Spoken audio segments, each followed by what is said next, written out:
I have got to say that I have had the pleasure of knowing this individual, mostly by phone. I think I've met him once by hand, that is face to face. But Michael Whatley, and I really appreciate his availability. And we've just. I'm going to be very candid.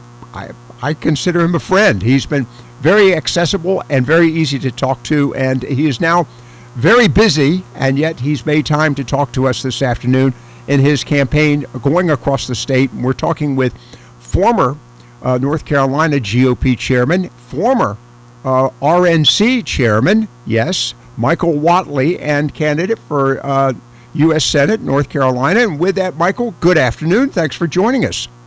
It's great to be on with you, Lockwood. I appreciate your time. I know it's busy, and I know you're traveling. And as a matter of fact, let's just break the news. I understand you're going to be meeting with President Trump today in Fort Bragg. Is that correct? Yeah, we did earlier today. It was absolutely an honor to be able to stand with President Trump and thank the great men and women of Fort Bragg who are serving our country and protecting our country. And really, truly, the president loves Fort Bragg. He loves the military. We've got so many men and women in uniform in North Carolina, whether it's at Cherry Point or it's at Fort Bragg or Camp Lejeune or any of the other bases that we have. And, his commitment to them is rock solid. My commitment to them is rock solid. And we owe them so much for being willing to put on that uniform and protect our interests and allies around the world. And really an honor that the president would ask me to say a few words to the troops and get a chance to thank them for their service. Outstanding. Again, Michael Whatley with us this afternoon. Michael, several observations. The first one right out of the gate is it feels like President Trump has been president now for 4 or 5 years. He's accomplished so much in year one. I mean, literally, we are just at like year 1 and 2 weeks or something of that nature since they took the inauguration. It's just stunning how much traveling he has done. And I've got the other comment I want to make associated with the military.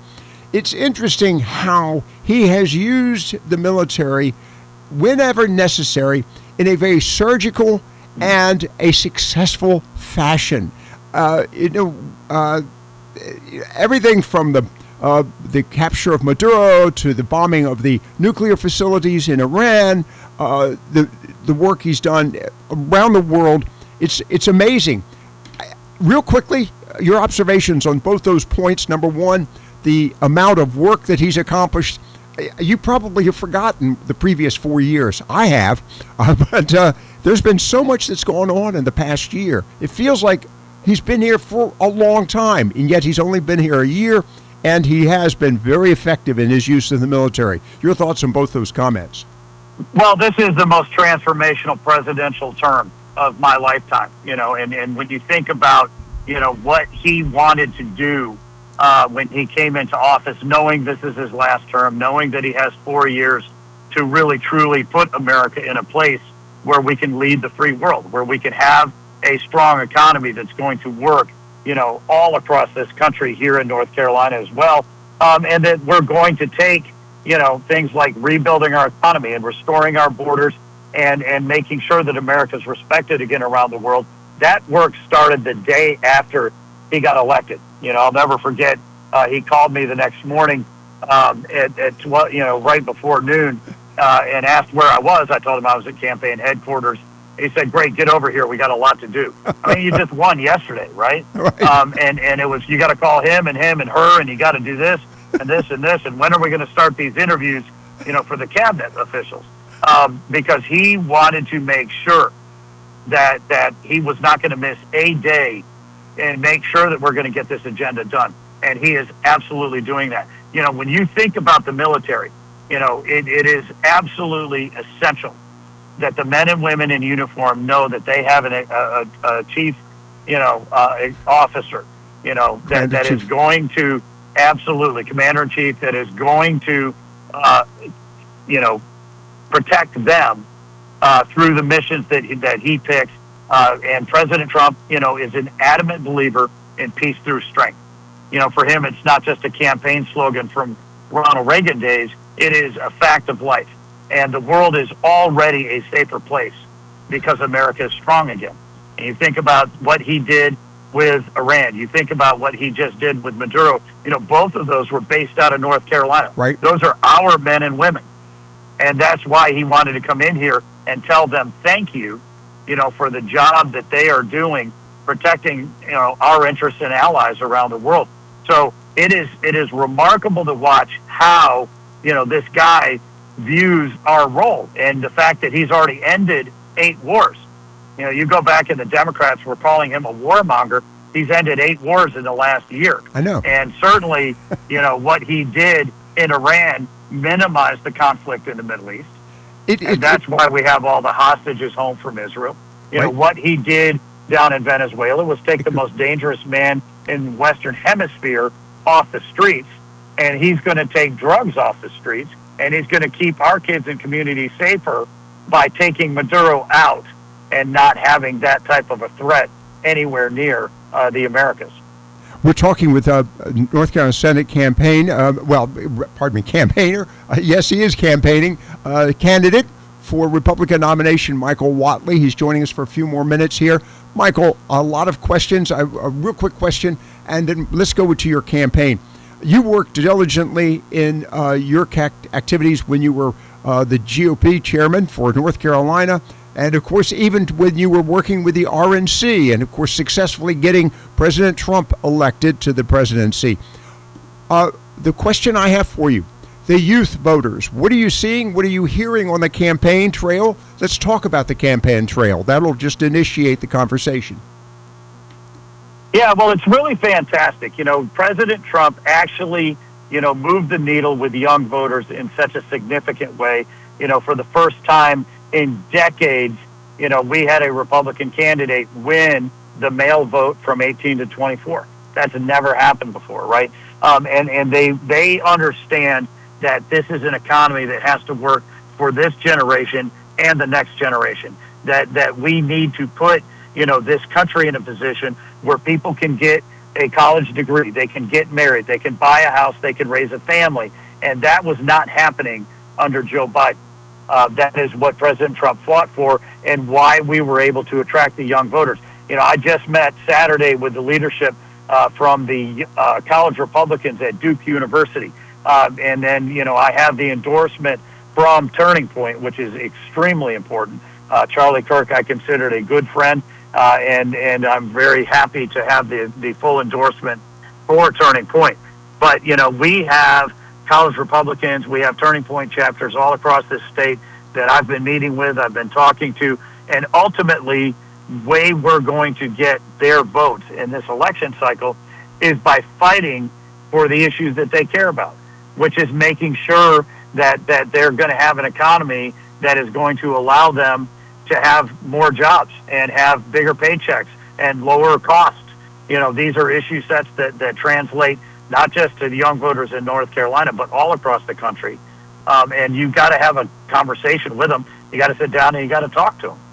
Michael Whatley again with us this afternoon. Michael, today, of course, the Congress has gone home for the presidential holiday. Looks like we're going to have at least a partial, I love that description, partial shutdown. Your observation in your capacity as a candidate for U.S. Senate and looking to become a U.S. Senator, what can be done about the, if you will, the dysfunction in Washington, D.C.? Your thoughts on that? Well, it's a dereliction of duty for the Democrats to walk away and shut down the Department of Homeland Security, to shut down FEMA, to shut down the Coast Guard, to shut down this agency, which is tasked with protecting the homeland and protecting our communities. Absolutely stunning that the Democrats, in order to score political points, would do that. But you know what? You look back to, the last shutdown, where they shut down the government for 45 days. They got absolutely nothing out of it, except Chuck Schumer was able to go back to New York and say, look at me, I'm fighting Donald Trump. I'm shutting down the government. Please, please, please, AOC, don't primary me. Right. This is not political theater. This is essential funding for an essential department, the Department of Homeland Security, and the Democrats are shutting it down. because of the political theater that they have orchestrated all across the country, because they don't want to see violent criminal, illegal aliens deported. It's absolutely appalling that they are fighting harder for criminals and illegal aliens than they are to keep their own citizens safe. In your conversations with, as you're traveling across the state, what are you hearing from your constituents as far as the needs and changes for, well, not only for North Carolina, but for the federal government and for the nation at writ large? What are you hearing, Michael? Two things. First off, we need economic policies that are going to create jobs, raise wages, and lower prices. And we need to make sure that we are fighting for North Carolina manufacturers and small businesses, and especially our farmers, which is the number one segment of our economy. And the second thing is that Roy Cooper was soft on crime and put our communities and our kids at risk. You know, you think back to his tenure as governor when he signed an executive order to create cashless bail, a pretrial release, and create a revolving door that put criminals on the streets again and again and again.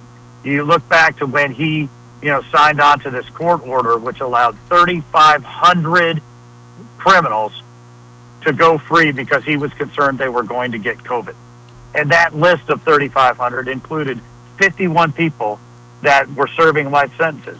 It also included DeCarlos Brown Jr., who then was rearrested 12 more times after this, and ended up killing Irena Zarotska, a beautiful young lady, on a light rail in Charlotte, North Carolina last year. So, that we need to have, representatives and senators who are going to fight to keep our kids and communities safe. Roy Cooper, who vetoed legislation to deport violent criminal illegal aliens, who vetoed legislation to get woke out of schools and keep boys out of girls' sports and men out of women's locker rooms. These are the issue sets that voters are talking about. Roy Cooper's on the wrong side of every one of these 80-20 issues, and I'm going to fight for common sense and for our families and our communities. Michael Whatley again with us this afternoon for a few more moments here. We've got to let him go. He's got another commitment here, and I appreciate him taking the time to visit with us this afternoon here on Viewpoints. Michael, the other aspect, Roy Cooper, of course, was very restrictive on opening schools, as a matter of fact, opening businesses during COVID-19. Are you hearing, and by the way, I know of two businesses that just recently have had to close their doors permanently because they could not recover from the COVID shutdown. Are you hearing similar stories about the impacts, the economic impacts? Because you brought up the issue of economic policies. Yeah, we do. And the fact is that Roy Cooper kept North Carolina shut down longer than any other southern state, right? Which had real-world economic impacts. The fact that he shut down churches, right, and he shut down small businesses, but he kept Walmart open, and he kept strip clubs open, and he kept ABC stores open. I mean, the fact that you would go after these types of communities, the fact that we had very significant learning loss, from our students, including my own kids, who had to stay home from school rather than being able to go in and get the education in the classroom the way that they needed to. Those are things that we do here across the state as we're traveling around. As we wrap it up with you, and again, Michael Whatley with us, and he's got to move on. But Michael, the fact that we've seen these changes over the past year as a result of the new administration, do you feel the energy there? I was telling you, I'm feeling the energy here in our local communities, but are you feeling the energy across the state as you're traveling? We do, and you look at the fact that we have hundreds of thousands of jobs that have been created in the private sector and hundreds of thousands of jobs that have been jettisoned within the government sector. That's exactly what we need to do to balance it. The fact that real wages are up 4.5% year over year, that inflation is down, that grocery prices are coming down, gasoline prices are down. These are real world issues that are going to hit it. I think we're going to see a tremendous benefit with people who are filing their tax claims and are going to get substantially bigger tax refunds because President Trump and the Republicans in the House and Senate passed the One Big Beautiful Bill extended the Trump tax cuts, provided no tax on Social Security, no tax on overtime, no tax on tips. Right. This is a real world impact that is going to have an impact. Now, we're not ready at all to hang out a mission accomplished sign. There's a lot of work to do, and we need to make sure that Donald Trump has an ally. I'm honored that he has asked me to run for the Senate. I am honored that I have his endorsement, and we do have a primary coming up on March 3rd, and so I do need everybody's vote. But when we win this Senate, North Carolina is going to have a conservative champion, and Donald Trump's going to have an ally in the Senate when we win this election in November. All right, Michael, I know you've got to go. I want to thank you for your time. I'm going to keep the conversation going here for a few minutes, but I want to let you go because of your next commitment. But thank you very much. Very best to you. And, hope to see you soon. Yes, sir. Thank you, Lockwood. Take care. Have a great weekend. A pleasure. Thanks again.